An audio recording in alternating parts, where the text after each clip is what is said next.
Here's a hard truth. If you don't advocate for yourself, nobody will. And if you don't assert your needs, let's face it, you will get walked over every single time.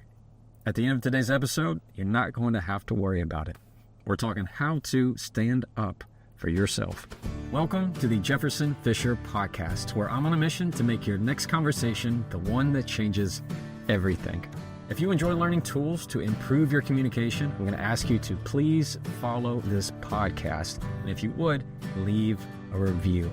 If you have any topic suggestions or feedback, just throw them in the comments. The first thing to know about standing up for yourself is knowing when to do it.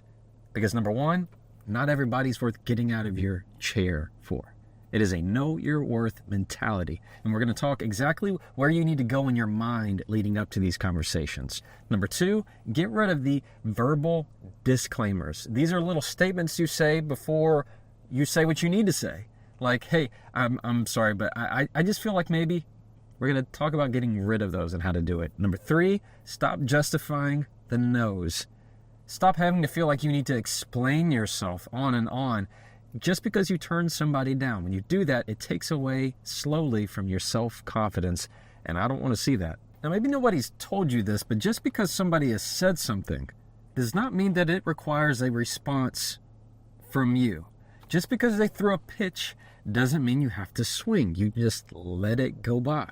There's this idea in our head that because somebody gave us an opinion, we have to give an opinion back.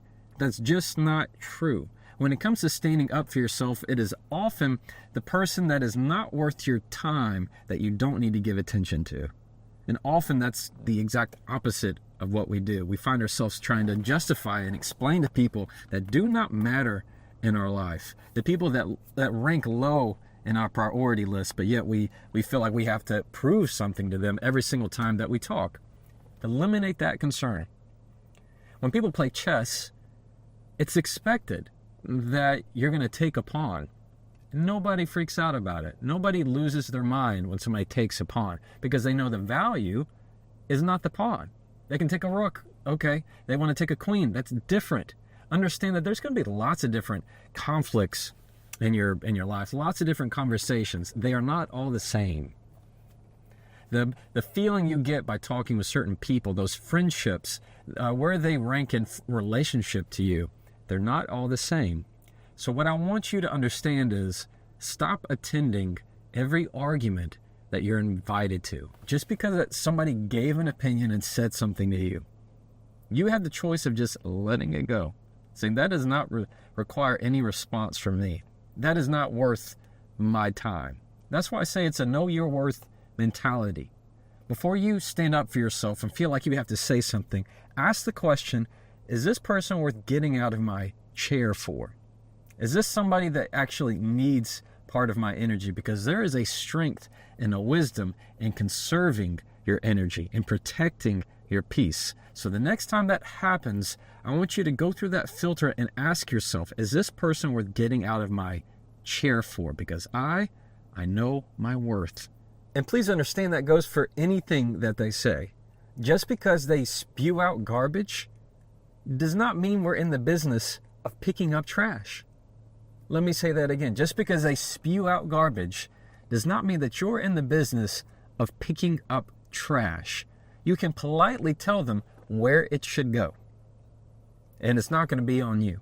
So understand that part of protecting your peace is understanding I know what they're saying is not worth my time. I'm going to take it and set it aside. Personally, what I do in my own life is I have a waste basket. All right, I have a trash bag right next to me in my mind. And if somebody says something I don't like, rather than me feeling like I have to throw it back to them, I have to pick up that trash, that gross, nasty thing that they said, and give it right back to them, I just take it and I'll move it over and put it in the trash. You can say like at a computer or a laptop, you just get it, you drag it over, and you put it in the recycling bin, and then you delete it. You don't have to worry about it, you don't have to carry it. So understand, just because they throw out garbage at you does not mean that you're in the business of picking up trash. When you have to advocate for yourself, part of that mindset is knowing how to go into too often there is the hesitancy to say what you need to say. You treat it like it's I don't know what they have, like the cold plunge, or a pool that's filled with cold water. If you tiptoe into it, it's much worse.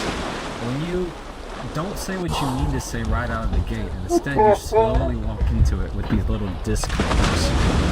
This sounds like, hey, I just feel like I need to say this. I guess and maybe I'm talking out of pocket here, but you ever heard that? You ever said that before? You say, yeah, I mean, listen, I'm sorry, but maybe, I'm just feeling more like you're trying to hesitate saying what you need to say. Like you want to smooth it over. You want to hedge to make sure nobody feels like you're being too direct with it. But when it comes to asserting yourself, when it comes to stating your needs, nobody's going to do it. You're the one that has to be bold and out in the open with it. So think of it as that cold swimming pool. If you walk right into it, it's going to not feel great. It's not going to look smooth. It's not going to feel smooth. You either have two choices. You don't say it at all, or you jump right in. When you see people doing that cold plunge, they don't walk right into it. They don't slowly go into it. They put their whole body into it.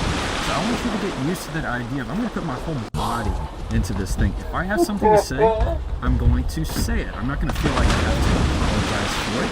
I'm not going to feel like I have to be hesitant and hedge the whole time. If it is something that is on your heart, and it is something that is truly serving your needs in your life, you have one chance, one life, and this is it right here for you to be able to state your piece, assert your needs, and say what you need to say. Now, another part of this is often when it comes to standing up for yourself, it happens in moments where you need to say no to something. You need to turn something down. Maybe somebody's invited you to something, you got offered something, and you need to say no, but you don't know how to say it, and you're just not sure you can advocate that you need to say no. Now, we're going to talk later in this podcast about how to say no to certain things, how to decline something and still be respectful, how to disagree and still be respectful about it in those little bitty specific scenarios. Here, this is the point I'm making, that there are times when you have to say something and they need to hear you say no. And there's a difference between saying no because after the end of it, using that word because to justify it, and just saying no. For example, let's say you asked me a question and I just said no. Versus no, because I have that thing that we talked about, and I got to make sure that I take care of this, and it's just been really busy lately, and I've just been so stressed, and so I have that other thing. You see how it's much weaker? All of a sudden I've added 3 more sentences after the no, and I've slowly watered down the place that I need to assert my needs. If I need to say no to something, I need to say no. So eliminate that habit of always saying no because. It's just no. And if they need to ask other questions, they're free to ask other questions, and you're free to say no again.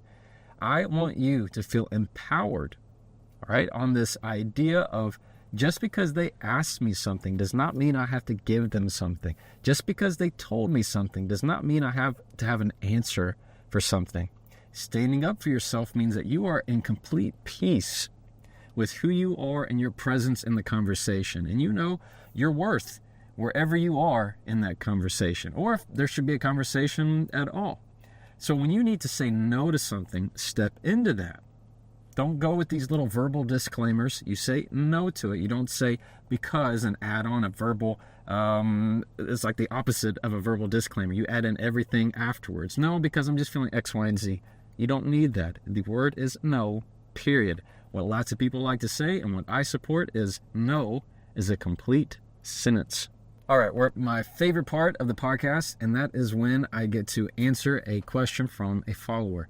I have a weekly newsletter where I send a communication tip right to your inbox once a week. And for those that are on the newsletter, they're able to ask me questions and I'm able to answer them. And I find a lot of joy in that. If you want to sign up, there is a link there in the show notes. So I'm going to grab this real quick. This one I have, this is from Carly Carly is in New York. Now, I have been to New York City like twice, but mostly the touristy stuff. I don't really know New York all that well.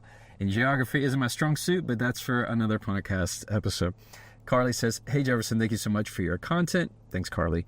I have a scenario that I need help with. Whenever I say no to things, I always get the question why or why not, and I don't know how to respond to it. I don't want to be rude. Thank you so much. Carly, that's a very good question, and I understand that idea of not wanting to sound rude or disrespectful when somebody's asking for a justification.